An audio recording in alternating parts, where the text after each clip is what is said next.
के लिए भगवान से जोड़ने का एक माध्यम है, आयाम है। हम देखते हैं अनेक अनेक आचार्य भगवत हुए हैं, निर्गंत तपोधन हुए हैं, जो आत्म साधना में निरत रहते थे, लेकिन आत्म साधना के साथ उन्होंने जब भगवान के भक्ति की आराधना की, क्योंकि द्वैत भक्ति और अद्वैत भक्ति दोनों प्रकार की भक्तियों का अद्भुत चमत्कार हुआ करता है। द्वैत भक्ति ही अद्वैत की ओर ले जाती है, भेद भक्ति ही अभेद की ओर ले जाती है। जब तक हम भेद भक्ति नहीं करेंगे तब तक अभेद की प्राप्ति होने वाली नहीं है। भेद भक्ति का मतलब है जो हम भगवान की आराधना कर रहे हैं, तो परमेष्टि और हम अभी दोनों पृथक पृथक हैं, फिर भी इस प्रकार की भक्ति करना जहां पर दो का सहयोग हो, उसका नाम द्वैत भक्ति है। और जहां पर सिर्फ मेरी ही आत्मा है, अपनी आत्मा के गुणों में हम लीन हो जाना, उसका नाम अद्वैत भक्ति है। मेरे जीवन का लक्ष्य द्वैत से अद्वैत की ओर बढ़ना है, द्वैत से अद्वैत की ओर बढ़ना है। भक्ति आराधना हम इसलिए तो कर रहे हैं कि सिर्फ आराधना ना करते रहे, अपितु अपने आराध्य की पहचान कर ले। भक्ति आराध्य की पहचान कराने का आयाम है, निज में पहुंचने का मार्ग है। भक्ति करते करते हमें स्वयं का अनुभव होने लगता है कि हमारे अंदर भी भगवान बसा है, हमारे अंदर भगवान बसा है। और उस भगवान को हम कैसे देखें, कैसे पहचाने कि मेरा भगवान कैसा है, तो ऐसे भगवान को देख करके मुझे याद आती है कि ठीक ऐसा ही मेरा भगवान है। इसलिए हम भक्ति कर रहे हैं। स्तोत्र अद्भुत है, अनुभव है, जिसकी महिमा की चर्चा सभी ने गाई। देव देवेंद्र सुरेंद्र असुरेंद्र मनुष्येंद्र और मुनींद्रों के द्वारा जिसकी महिमा गाई जाती है, ऐसा स्तोत्र अपने आप में महास्तोत्र जो विश्वविख्यात है। सबसे ज्यादा अगर विख्यात हुआ है वह स्तोत्र है, स्तोत्र है। और एक ऐसा स्तोत्र है जिसके स्तोत्र की महिमा को सभी ने प्रत्यक्ष अनुभव भी किया है। बहुत लोगों ने अपने जीवन में उसकी महिमा को देखा है, समझा है, प्रैक्टिकल। एक एक जिसका छंद, एक एक काम अद्भुत है, एक एक काम में यंत्र है, मंत्र है, तंत्र है, शक्तियां। ऐसे बीजाक्षरों से समन्वित वह एक एक शब्द उसका अपने आप में मंत्र बन जाया करता है। अगर हम भक्ति की गहराई में आस्था के साथ डूबते हैं, एक एक काव्य के माध्यम से जीवन चमत्कृत हो जाया करता है, चमत्कार होता है, अश्चर्य हो जाया करता है। और इसके अश्चर्य को हम देखते हैं। एक काव्य की महिमा सभी को बदला। इस काव्य का आप पाठ करना है, इस काव्य का मंत्र सहित पाठ करना है, यंत्र सहित पाठ करना है। और उसकी अगर उसके प्रति आपकी आस्था जुड़ी है गहरी, तो एक काम आपके जीवन में बहुत बड़ा चमत्कार कर देता है।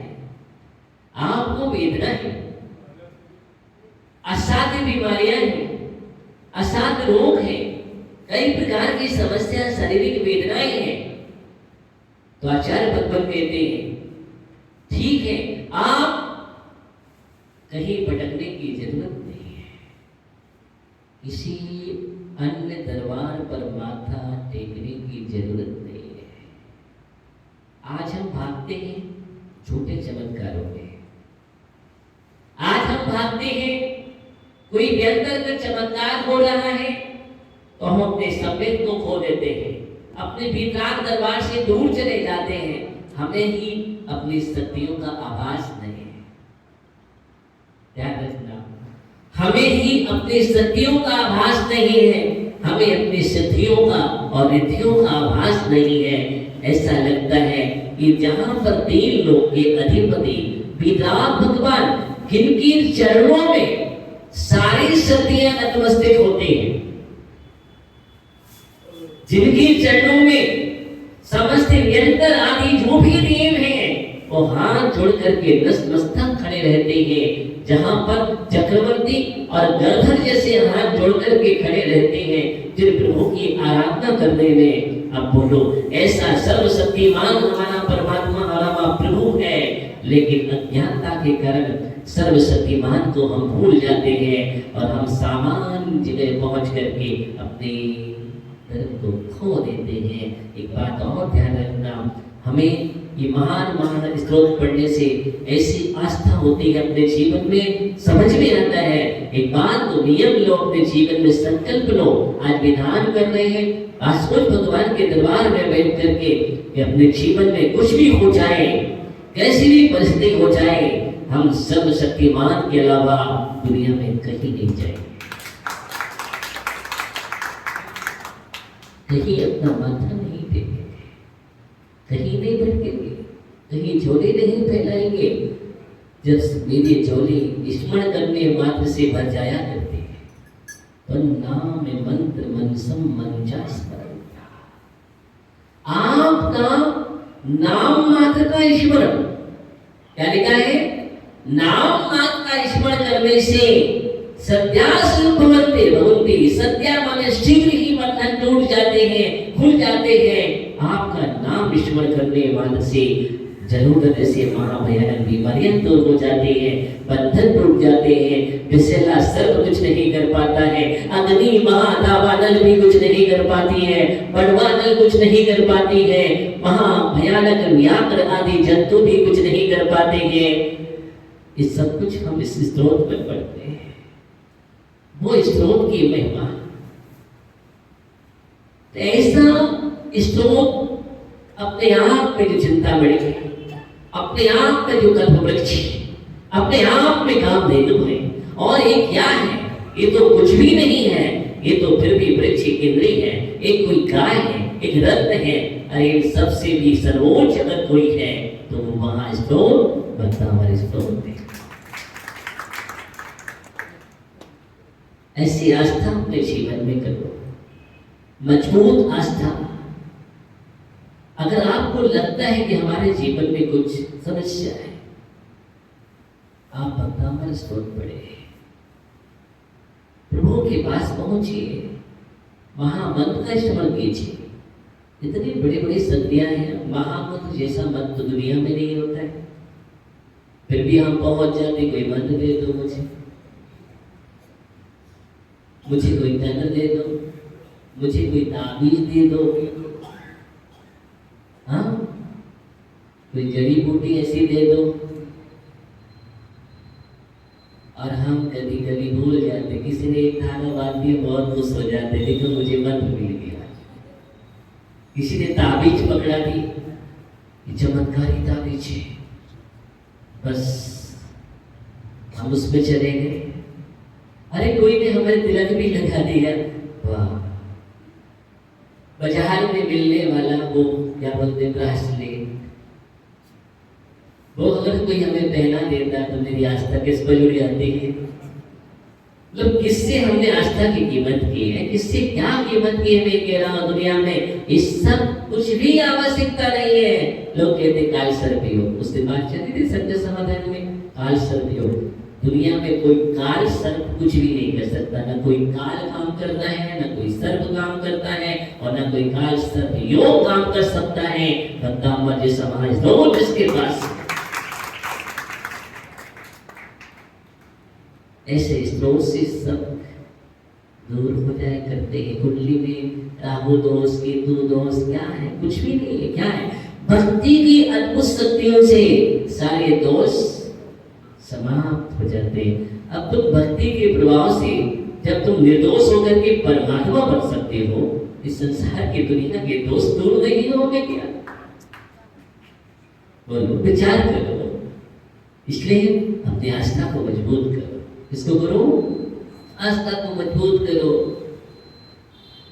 आस्था मजबूत है तो कोई भी भगवान का स्तवन कर लेना, सब कुछ हो जाएगा। और आस्था मजबूत नहीं है तो बोले क्या करना है, राहु रे परेशान करना है तो आप ऐसा कर लो, वो विधान कर लो। नहीं नहीं नहीं, आस्था मजबूत है तो आप नमोकार मंत्र की जाप कर लेना, तो भी आपका सब कुछ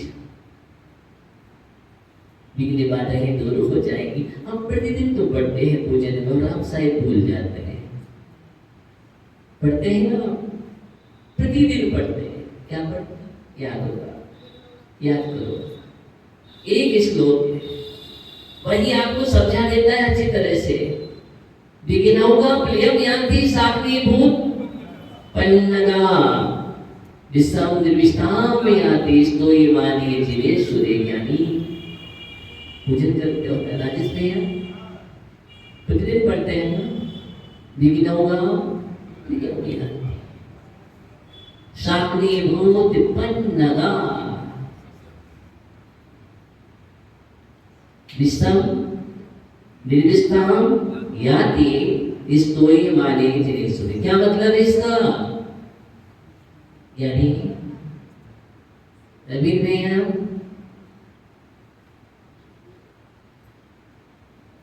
भैया के नाम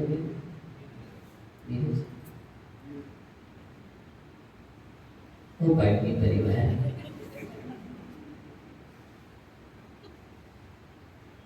ध्यान दो, कितनी बड़ी बात इसमें लिखी है। आपका स्तवन करने से स्तुति माने जिनेश्वरी, जिनेश्वर का स्तुति माने स्तवन करने से विघ्नौघ प्रियम यान्ति, जितनी भी विघ्न बाधा है प्रलय को प्राप्त हो जाती है, नष्ट हो जाती है, भाग जाती है। वो आपके सामने खड़ी भी नहीं हो सकती है। आप उनसे डरते हो गलत, वो आपसे डरती है। समझ गए?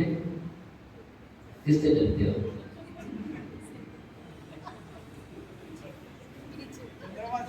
हम पीछे से डरते हो। सारी बाधाएं निरंतर बाधाएं जब भाग जाती है तो क्या है, कुछ भी नहीं। तो विघ्नौघ प्रियम यान्ति साग्नि भूत पन्नगा। जितनी भी राजीव भैया विघ्नौघ प्रियम यान्ति, विश्व निर्विष हो जाता है। साग्नि डाकनी भूत पिशाच, दुनिया में जिसके पास जिन भक्ति रूपी महाऔषधि है, मंत्र है, दुनिया में उसका कोई बेहतर भी बाल बांका नहीं कर सकता। आस्था की गहराई होना चाहिए। क्या होना चाहिए? आस्था की गहराई चाहिए। ज्ञानी अजय भैया, आस्था जितनी मजबूत हो उतना ही चमत्कार होता है। ये मान तो किस आचार्य भगवान है 48 तारीख के अंदर कैद कर दिया, जंजीरों से बांध दिया, बेड़ियों से, लेकिन उनके पास क्या थी? दुनिया की सबसे बड़ी शक्ति है। कुछ भी कर दो, आप मुझे रोक नहीं सकते। इसमें ताकत है भगवान के भक्त को बांधने की। हाँ, ताकत है भक्ति में। भक्ति सबको बांध लेती है, भक्ति सबको बांध लेती है। और भक्ति सारे बंधन खोल देती है। समझ रहे हैं दोनों बात? भक्ति एक बंधन है, बंधन के लिए नहीं, बंधन को तोड़ने के लिए। किसके लिए? भक्ति एक बंधन है, संसार के बंधनों को तोड़ने के लिए। भक्ति एक बंधन है, स्वयं के भगवान का बंधन करने के लिए। इसलिए वो बंधन नहीं है, बंधन की ओर ले जाते हैं, सारे बंधनों को तोड़ देता है। कर्म के बंधनों को, ऐसी भगवान की भक्ति जब करने डूब जाते हैं मानतुल्य स्वामी, कितनी निर्मलता होगी, कितनी विशुद्धि होगी। ध्यान रखना, हम भक्ति आराधना जितनी गहराई विशुद्धि के साथ, हृदय की निर्मलता के साथ जितनी करते हैं, उतना ही हमारे जीवन में चमत्कार होता है। चमत्कार तो कहीं से नहीं होता है, हमारे अंदर से होता है। कहाँ से होता है? हम सोचते हैं चमत्कार यहाँ है, चमत्कार वहाँ है, चमत्कार जी में है, अथवा नहीं, कहीं भी चमत्कार नहीं है। चमत्कार हमारी आस्था की गहराई में है। किसमें? श्रद्धा जितनी निर्मल और बलवती होती है, उतना चमत्कार शीघ्र हो जाया करता है। आदिनाथ भगवान के स्तुति करने में डूब जाते हैं, अपने आराध का स्मरण करते हैं और गहराई में इतने डूबते चले जाते हैं तो पता ही नहीं क्या हो रहा है। उन्हें सिर्फ आराध दिख रहे हैं। और दिख रहे हैं सजन भैया, आराध आदिनाथ भगवान नजर आ रहे हैं। और जैसे ही आदिनाथ भगवान नजर आ रहे हैं, आपको बस कुछ भगवान नजर आ रहे हैं। किसी को शांतिनाथ भगवान नजर आ रहे हैं। कोई बात नहीं, चाहे आदिनाथ भगवान नजर आए, चाहे शांतिनाथ हो, चाहे वासभोज हो, चाहे पार्श्वनाथ हो, चाहे महावीर हो, है तो हमारे तीर्थंकर आराध्य विग्रह। जिनको जो नजर आए उनकी गहराई में डूब जाओ, मुरादबाद करने लग जाओ। दुनिया की सारी समस्याएं, विपत्तियां, आपत्तियां तत्काल दूर हो जाएंगी। समय नहीं लगता है, ये कह रहा हूं। और इतना भरपूर पुण्य संचय होता है, शादी से पुण्य इतना संचय होता है जिसको आप बटोर नहीं पाओगे। इसलिए झोले पहनाने की क्या जरूरत है? झोले में इतना भर जाता है कि आप संभाल नहीं पाओगे, इतना भरता है। इसलिए जिन भगवान का जैन भक्त जो है वो कभी भीख नहीं मांगता, कहीं नहीं मांगता, भीख नहीं मांगता। दुनिया में ऐसा कोई जैन नहीं। अरे जैन तो वो होता है, देता ही देता है। क्या करता है? देने वाला है। हमारे भगवान की तो सब देते ही देते हैं, सब छोड़ा ही छोड़ा है। और जितना छोड़ा उन्होंने कहीं भी नहीं जोड़ा, फिर भी हाथ जोड़ करके वो धन संपदा खड़ी रहती है, पीछे पीछे भागती है, आगे आगे भागती है, फिर भी स्पर्श नहीं करते। चलते हैं, गमन करते हैं तो स्वर्ण कमलों की रचना होती है। अब तो प्रभु पग रख दो, लेकिन प्रभु कहते हैं तुम चाहे कमलों की रचना करो सोने की, लेकिन मैं उसमें स्पर्श नहीं करूंगा। और उससे अधर रहते हैं। केवल ज्ञान हो गया, अब तो सोने के सिंहासन पर बैठ जाइए। इस पर अब तो सोने के सिंहासन पर बैठ जाइए, लेकिन भगवान सिंहासन पर भी नहीं बैठते, उससे भी 4 अंगुल अधर रहते हैं। जितना छोड़ा उतना ही लक्ष्मी पीछे भागी, और इतनी भागी केवल ज्ञान होते ही समुषण की रचना कर दी। कर तो कोई दिक्कत नहीं, प्रभु कहते हैं हम किसी को भी स्पर्श नहीं करेंगे। छोड़ने की महिमा, इसकी छोड़ने की महिमा। जो जितना जोड़ने की कोशिश करता है उससे उतने दूर भागते हैं, और जो उससे भागते हैं उसके पीछे। इसलिए इस रहस्य को समझो, तत्व को समझो। इसलिए जितना बन सके अपने जीवन में भगवान की भक्ति करोगे। जब तक ग्रस्त अवस्था में हो, खूब भगवान की आराधना करो, खूब विधान करो, भक्तियां करो, और खूब दान दो खुल के। यही जीवन का सही सदुपयोग है। ये संपदा दान देने से संपदा कहलाती है, संपत्ति दान देने से कहलाती है। अथवा क्या है? पुण्य का मल है, और कुछ भी नहीं है। बोगे पाओगे, अंधा रोगे। भुक्त कर लिया, मल बन गया, बो दिया, लहराएगा। दोनों प्रकार का बीज है। एक मुख में डाल लिया, क्या हुआ? मल बन करके चला गया। और एक हमने बीज गूने में डाल दिया, कितना गुना देगा, किरकिरी देगा। ध्यान रखना, दान एक बीज बोने की तरह होता है। भक्ति भी एक बीज है। क्या है? भक्ति भी एक बीज है। तो हम ऐसे भक्ति आराधना करें। विधान होता है, सिर्फ यही कहना है कि भगवान की भक्ति तन्मय होकर के करो। जैसे बेड़ियाँ टूटती है, जंजीरें टूटती हैं, ताले खुलते चले जाते हैं कि काव्य के प्रभाव से। बस आप भी ऐसे भक्ति करते जाओ कि आपके अंदर सत्ता में जो पाप के परमाणु हैं वो परमाणु बिखरते चले जाएं। क्या हो? वो परमाणु बिखरते चले जाएं, दूर होते जाएं। परमाणु बिखरे पाप के और आपका जीवन निखरे। क्या हो? वो बिखरता जाए और आप निखरते चले जाओ। यही भक्ति है, यही भक्ति है। भक्ति से बहुत सारे कार्य होते हैं एक साथ, अनेक कार्य करने वाली भक्ति होती है। पाप संताप मिटते हैं, क्षय होते हैं और पाप को संवर होता है। पूर्ववर्ती कर्मों की निर्जना होती है और विशुद्धि यानी से साक्षात पुण्य की वृद्धि होती है। विशुद्ध वर्णाएं आती है, आत्म निर्मलता होती है और भगवान के पद का मार्ग प्रशस्त होता है, स्वयं से मिलन होता है।